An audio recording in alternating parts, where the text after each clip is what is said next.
আজকের এই বিশ্লেষণী আয়োজনে আমরা এমন একটি লোমহর্ষক ঘটনা নিয়ে কথা বলবো যা শুনলে রীতিমতো গায়ে কাঁটা দিয়ে উঠবে। এটি আন্দ্রাস পান্ডির কেস স্টাডি, ইউরোপের ইতিহাসের অন্যতম ভয়াবহ একটি পারিবারিক হত্যাকাণ্ডের ঘটনা।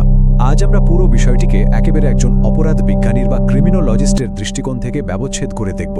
এই ঘটনাটি শুধু সাধারণ কোনো অপরাধ নয়, বরং মানব মনের অন্ধকারতম দিক আর এক ঠান্ডা মাথার খুনির দীর্ঘমেয়াদী পরিকল্পনার নিখুঁত দৃষ্টান্ত। তো চলুন আর কথা না বাড়িয়ে সরাসরি এই কেস স্টাডির একেবারে গভীরে প্রবেশ করি। বিশ্লেষণের শুরুতে একটি ব্যাপার একটু পরিষ্কার করে নেওয়া দরকার।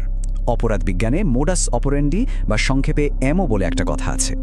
এর মানে হলো একজন অপরাধের অপরাধ করার নির্দিষ্ট ধরন বা সিগনেচার স্টাইল। বিশেষ করে ধারাবাহিক বা সিরিয়াল কিলিংয়ের ক্ষেত্রে এই প্যাটার্নটি বোঝা সবচেয়ে জরুরি।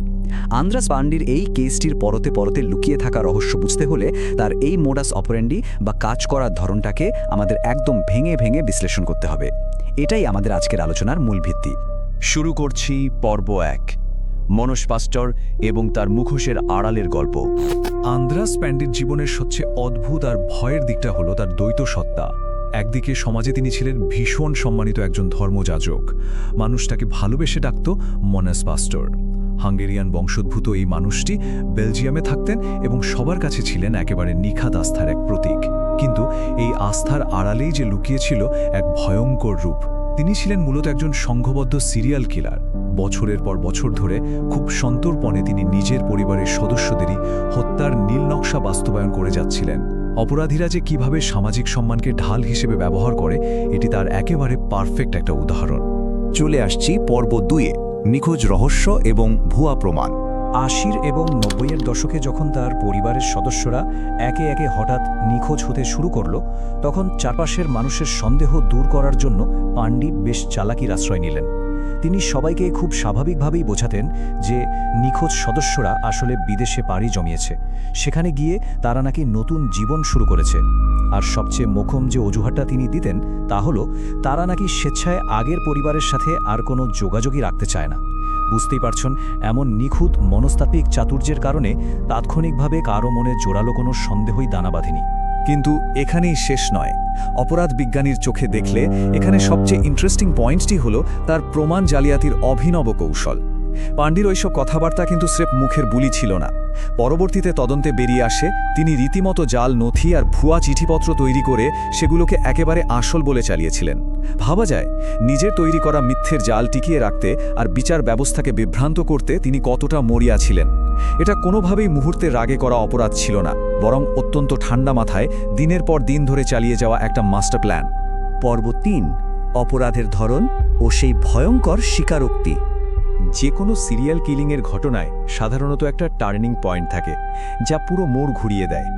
পান্ডির এই দীর্ঘদিনের নিখোঁজ রহস্যের জটটা মূলত খোলে তার সৎমেয়ে অ্যাগনেস পান্ডির এক ভয়ঙ্কর সাক্ষ্যের মাধ্যমে। আগ্নেসের সেই স্বীকারোক্তি তদন্তকারীদের একেবারে হতবাক করে দিয়েছিল। আর ঠিক তখনই প্রথমবারের মতো পান্ডির লাশগোমের সেই ভয়াবহ পদ্ধতি বা মোডাস অপারেন্ডি দিনের আলোতে আসে।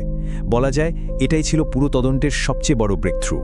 পান্ডি কতটা ঠান্ডা মাথার আর সংঘবদ্ধ অপরাধী ছিলেন তা তার এই নিখুঁত মোডাস অপারেন্ডি দেখলেই স্পষ্ট হয়ে যায়। এর ধাপগুলো ছিল এমন: প্রথমেই পরিবারের কোনো সদস্যকে খুন করা, এরপর মৃতদেহ টুকরো টুকরো করে ফেলা। এখানেই শেষ নয়, সবচেয়ে শিউরে ওঠার মতো ধাপটা ছিল রাসায়নিক পদার্থ আর ড্রেন ক্লিনার ব্যবহার করে সেই দেহাংশ গলিয়ে ফেলার চেষ্টা করা, যাতে কোনো প্রমাণের ছিটে ফোটাও না থাকে।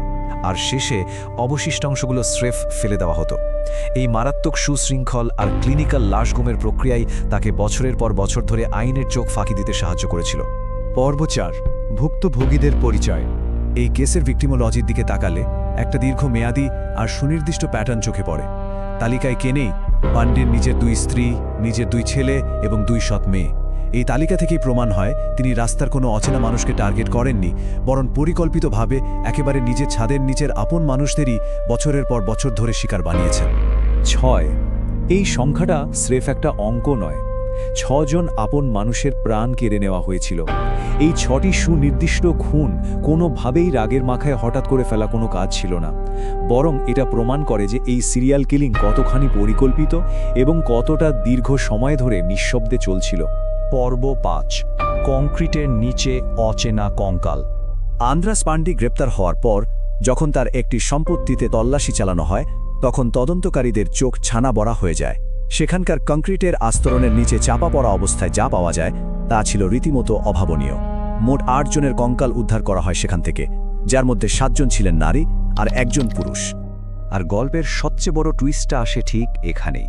তদন্তকারীরা যখন ডিএনএ এবং অন্যান্য ফরেনসিক পরীক্ষা করলেন, তখন নিশ্চিত হওয়া গেল যে এই 8টি কঙ্কালের একটিও পান্ডির ওই নিখোঁজ পরিবারের কোনো সদস্যের নয়।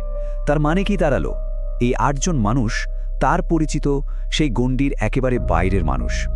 এর ফলে আন্দ্রাস পান্ডির প্রোফাইলটা শুধু একজন ফ্যামিলি অ্যানাহিলেটর বা পারিবারিক হত্যাকারীর পরিচয়ে আটকে থাকল না, বরং তিনি একজন অনেক বড় মাপের বৃহত্তর সিরিয়াল কিলার হিসেবে প্রমাণিত হলেন। এখানেই একটা গভীর অপরাধতাত্ত্বিক প্রশ্নের জন্ম হয়। যদি এই 8 জন মানুষ তার পরিবারের অংশ নাই হয়ে থাকেন, তাহলে তারা কারা ছিলেন? কিভাবে তারা এমন একজন সম্মানিত ধর্মযাজকের পাতা ফাঁদে পা দিয়েছিলেন? এই অমীমাংসিত রহস্যটা পুরো ঘটনাকে আরও কয়েক গুণ অন্ধকার আর জটিল করে তুলেছে। হয়তো এই প্রশ্নের পুরো উত্তর আজও আমাদের অজানা। চলে আসছি আমাদের শেষ পর্বে, শেষ পরিণতি ও বিচার। পুরো ঘটনার টাইমলাইনের দিকে তাকালে বেশ দীর্ঘ একটা চিত্র দেখতে পাওয়া যায়। সেই 80-র দশকে যে নিখোঁজ হওয়ার ধারা শুরু হয়েছিল তা 90-এর দশক পর্যন্ত চলতেই থাকে। অবশেষে বেলজিয়ামের আদালতে দীর্ঘ আইনি টানাপোড়েনের পর তাকে দোষী সাব্যস্ত করা হয় এবং দীর্ঘমেয়াদী কারাদণ্ড দেয়া হয়। শেষমেশ 2013 সালে কারাগারের 4 দেয়ালের ভেতরেই এই কুখ্যাত সিরিয়াল কিলারের জীবনের অবসান ঘটে। আজকের এই বিশ্লেষণ শেষ করার আগে চলুন একটু মিলিয়ে দেখি কেন এই মামলাটা ইউরোপের অপরাধের ইতিহাসে এত বেশি আলোচিত আর কুখ্যাত। প্রথমত, সমাজের মানুষের কাছে তিনি ছিলেন আস্থার এক বিশাল প্রতীক, একজন ধর্মযাজক। দ্বিতীয়ত, তার নির্মমতার শিকার হয়েছিল তার নিজেরই রক্ত, নিজের পরিবার। তৃতীয়ত, তার জালিয়াতির কৌশল এতটাই নিপুণ ছিল যে সমাজ আর প্রশাসন বছরের পর বছর তাকে একটুও সন্দেহ করতে পারেনি। আর সবশেষে, প্রমাণ লোপাটের জন্য ওই রাসায়নিক পদার্থের মতো বিভীষিকাময় পদ্ধতিগুলো দিনের পর দিন ঠান্ডা মাথায় ব্যবহার করে যাওয়া। আন্দ্রাস পান্ডির এই কেস স্টাডি আমাদের চোখে আঙুল দিয়ে দেখিয়ে দেয় যে মাঝে মাঝে সবচেয়ে ভয়ঙ্কর দানবটা লুকিয়ে থাকে সবচেয়ে সম্মানিত আর বিশ্বস্ত মুখোশের আড়ালেই। একটা সমাজ কিভাবে এই ধরনের সুনিপুণ প্রতারণা এবং অন্ধকার উদ্দেশ্যগুলোকে আগেভাগে শনাক্ত করতে পারে। অপরাধ বিজ্ঞান থেকে শুরু করে আমাদের গোটা সমাজের জন্যই এটা খুব বড় একটা ভাবনার বিষয়। এই প্রশ্নটার উত্তর খোঁজার দায়িত্ব আমাদের সবার। আজকের এই বিশ্লেষণী আয়োজন এখানেই শেষ করছি। আপনারা যদি আমাদের এই নোটবুক চ্যানেলটি সাবস্ক্রাইব না করে থাকেন, তাহলে এখনই সাবস্ক্রাইব করুন এবং বেল আইকনটি ক্লিক করে রাখুন।